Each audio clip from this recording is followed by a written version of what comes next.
Without doubt, the cancellation of the South African tour, Tom, I have to say I thought they were going. I really did. I mean, when you name a test squad and you name another team to tour New Zealand, a secondary team, that is a major decision to then cancel the tour some days later. I have to say I was surprised.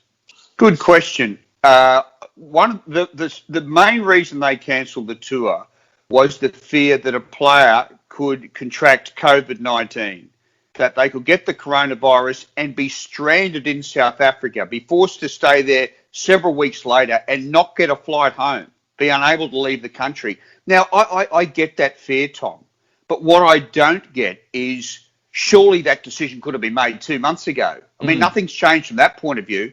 We were led to believe a bubble was a bubble. I mean, cricket is taking place at international level in India in a couple of weeks. The England team have been in Sri Lanka. The West Indies are in Bangladesh. But a bubble is apparently not a bubble when it's in South Africa. No, we'll put it this way. Australia went to England, didn't they, when England was in the midst of COVID. And as I said, cricket is happening all around the world in these bubbles. Now, Graham Smith, the South African cricket boss, said that, look, we've learnt a lot from the England tour being cancelled. We've since had Sri Lanka. We're learning all the time. We're learning about keeping the players at a 5-star resort and keeping things, all the biosecurity measures right up to speed. So he was absolutely devastated, Smith. He was thinking, hey, they said we'll be on that plane on February 18. And Tom, I get all these people saying, oh, why didn't they play at a neutral venue? But there was no push for neutral venue because, as Graham Smith says privately, no, we were told February 18, we're catching the plane. We're arriving for the 3-test series, which South Africa desperately needed to stay financially afloat. Oh, absolutely. And behind the scenes, South Africa are saying things like this, that Australia, since COVID started, has played 2 teams, England and India. They've cancelled Afghanistan. They've cancelled South Africa and they've cancelled Bangladesh, but the 2 big ones have got through. Oh, I get that assertion. They're saying that, and over the years, Tom, Australia has been primarily concerned with Australia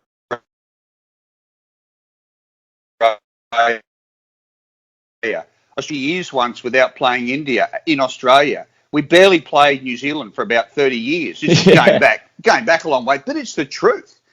When Zimbabwe came into cricket, Colleague, the Australian Cricket Board chairman, said, we support Zimbabwe in a non-playing sense, which is sort of like saying, I like that butcher, but I'd never buy meat off him. So Australia's been very dismissive of other nations, and I get that vibe.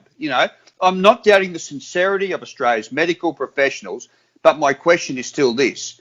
If you've called off the tour because of the fear that an Australian player would catch the virus and be stranded in South Africa, at least call it off a month ago so South Africa can say, okay, let's reschedule to Perth. Well, I don't think South Africa have now got that inclination to reschedule, given that they've put their heart and soul into having the series at home and thought that Australia would turn up. So it is literally 5 minutes to midnight. I mean, The Australian team was scheduled to leave Australia in about 2 weeks' time. So, I get South Africa's point. And the South African government, I know, is furious about it because it looks like, oh, don't come to South Africa. That's just COVID ravaged. And look, they are ravaged by COVID, but they just thought their bubble was safe. That was all. Good question, and one we'll probably never really know. I mean, that's a question that only medical professionals could answer. But what we are seeing is cricket generally around the world being adaptable to the COVID era. I mean, a lot is happening in international cricket. As I said, the West Indies are playing abroad, England are playing abroad, South Africa's in Pakistan. These are nations that have all got their COVID challenges, yet somehow cricket is surviving. And that's why South Africa is so bitterly disappointed, because it looks they've sent a message around the cricket world now that they're, quote, not safe.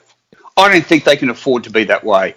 Graham Smith, a year ago, when he took over the job, the first thing he did was fly to Mumbai, and he knocked on the door of the Indian, the Indian board, and just said, please, can you play us in 3 2020 games? We need the cash. I beg you. And they were going to have it. It was cancelled because of COVID. But there was going to be a 3-match series, a 9-day tour. Can you believe that? So when you are as financially as impoverished as South Africa is, you cannot hold grudges, because the person who loses every argument is you.